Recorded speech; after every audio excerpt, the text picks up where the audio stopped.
teman-teman semua, bagaimana dengan kabarnya? Semoga selalu sehat ya. Pada kali ini, kami dari kelompok 10 akan mempresentasikan mata kuliah audit tentang pengendalian intern, yang mana mata kuliah ini dibimbing oleh Bapak Tony Iswadi. Sebelum memulai, kita perkenalan dulu yuk dengan kelompok kami. Yang pertama, saya sendiri, Nur Nadiah Andriani. Yang kedua, Irsyah Mulyadi. Dan yang ketiga, Dian Mukhlisa. Materi yang akan kita bahas meliputi yang pertama, pengertian pengendalian intern. Yang kedua, tujuan pengendalian intern.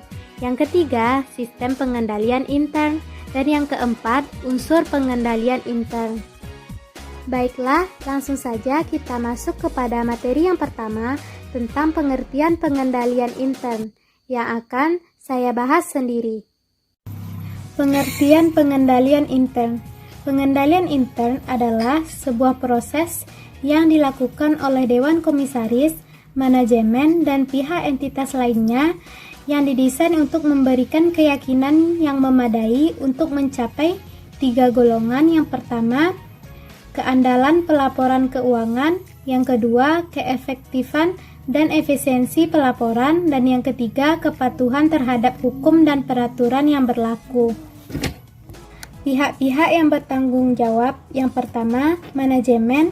Yang kedua, dewan direksi dan komite audit. Yang ketiga, auditor internal. Yang keempat, personel entitas lainnya. Yang kelima, auditor independen. Dan yang keenam, pihak eksternal lainnya. Komponen pengendalian intern. Yang pertama, pengendalian menetapkan corak suatu organisasi, mempengaruhi kesadaran pengendalian orang-orangnya. Yang kedua, penilaian resiko adalah identifikasi entitas dan analisis terhadap resiko yang relevan untuk mencapai tujuannya. Yang ketiga, aktivitas pengendalian adalah kebijakan dan prosedur yang membantu menjamin bahwa arah perusahaan dilaksanakan. Yang keempat, informasi dan komunikasi adalah pengidentifikasian, penangkapan, dan pertukaran informasi dalam suatu bentuk dan waktu yang memungkinkan orang melaksanakan tanggung jawab mereka. Yang kelima, pemantauan adalah sebuah proses yang menentukan kualitas kerja pengendalian intern setiap waktu. Adapun keterbatasan dalam pengendalian intern, yang pertama, kesalahan dalam pertimbangan. Yang kedua, gangguan.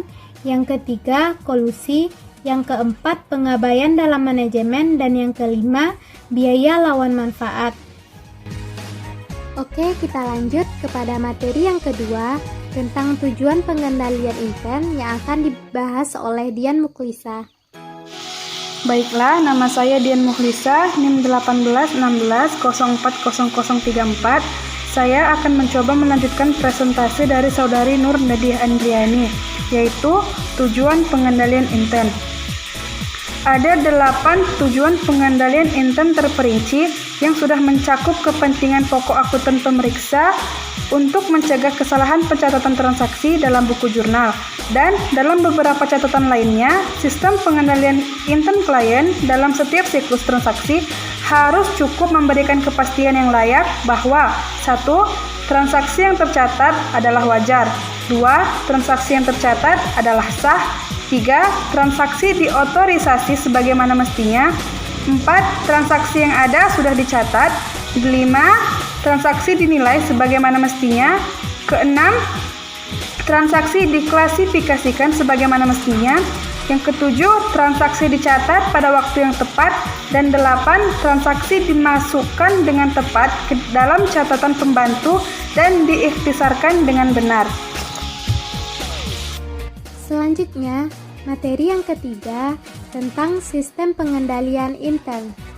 Selanjutnya adalah sistem pengendalian intern. Komite Sponsoring Organization of the Treatway Commission atau COSO membuat suatu konsensus tentang struktur pengendalian intern yang meliputi 1. Internal Control Objectives. Yang kedua, non-financial oriented view of internal control structures. Yang ketiga, financial oriented view of the internal control structures. Baiklah, pembahasan yang pertama adalah tentang internal control objectives. Choso mendefinisikan internal control sebagai suatu proses yang dipengaruhi oleh dewan direktur, manajemen, dan personil lainnya yang didesain untuk menghasilkan penilaian yang rasional. Kategori yang pertama membahas tujuan bisnis dasar perusahaan seperti memelihara kinerja dan profitabilitas tujuan dan menjaga aset. Kategori yang kedua tergantung pada bagian pemrosesan transaksi dari SIA atau Sistem Informasi Akuntansi, memastikan penyusunan laporan keuangan yang dapat diandalkan. Lalu, kategori yang ketiga berkaitan dengan mematuhi hukum dan perusahaan tunduk pada peraturan tersebut. Baiklah, saya Irsa Mulyadi akan melanjutkan pembacaan materi di mana NIM 1816040023. Materinya yaitu yang poin kedua, yaitu non-financial oriented view of internal control structure, di mana membahas pencapaian tujuan operasional struktur pengendalian internal, pengendalian dan monitoring kegiatan penting untuk pencapaian tujuan dan finansial, termasuk diantaranya sistem pengendalian manajemen, di mana proses sistem pengendalian manajemen memfokuskan pada kinerja manajemen daripada teknis operasional. Sistem pengendalian manajemen mencakup pengembangan kontrol dan aktivitas monitoring untuk mengevaluasi kinerja dan supervisi aktivitas perusahaan. Dimaksudkan agar terjadi kesesuaian aktivitas dengan kebijakan dan prosedur serta kesesuaian aktivitas dengan peraturan-peraturan dan regulasi.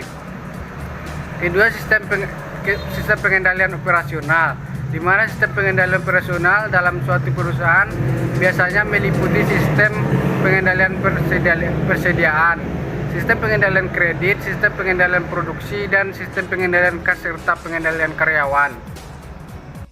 Baiklah, poin ketiga yaitu financial oriented view of internal control structure, di mana terdapat 5 komponen yang saling berhubungan dalam internal struktur pengendalian tersebut.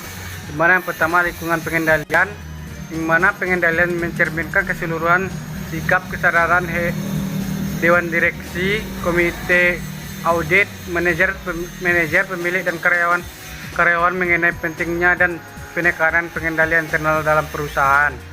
Yang kedua, penilaian risiko, di mana dalam struktur pengendalian internal terdiri dari identifikasi dan analisis dari risiko yang relevan serta perangkat rencana untuk manajer risiko. Yang ketiga, aktivitas pengendalian perusahaan, memiliki aktivitas pengendalian berupa kebijakan dan prosedur untuk memastikan bahwa kebijakan manajemen telah tepat. Yang selanjutnya, monitoring, di mana untuk menilai kualitas SPI dengan melakukan kegiatan yang sedang berlangsung dan evaluasi terpisah.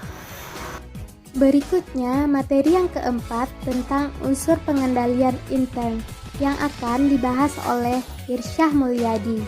Unsur pengendalian internal, di mana untuk melaksanakan sistem pengendalian internal dalam mencapai tujuan pokok SPI suatu perusahaan terdiri dari unsur-unsur, di mana diantaranya struktur yang memisahkan tanggung jawab fungsional secara tegas. Struktur organisasi merupakan kerangka framework pembagian tanggung jawab fungsional pada unit-unit organisasi yang dibentuk untuk melaksanakan kegiatan-kegiatan pokok perusahaan. Sebagian tanggung jawab fungsional dalam organisasi ini didasarkan pada prinsip-prinsip berikut ini, di mana harus dipisahkan fungsi-fungsi operasi dan penyimpangan dari fungsi akuntansi. Yang kedua, suatu fungsi tidak boleh diberi tanggung jawab penuh untuk melaksanakan semua tahap suatu transaksi. Sekian dari saya, terima kasih. Sekian dari presentasi kami. Terima kasih atas perhatian teman-teman. Sampai jumpa. Bye.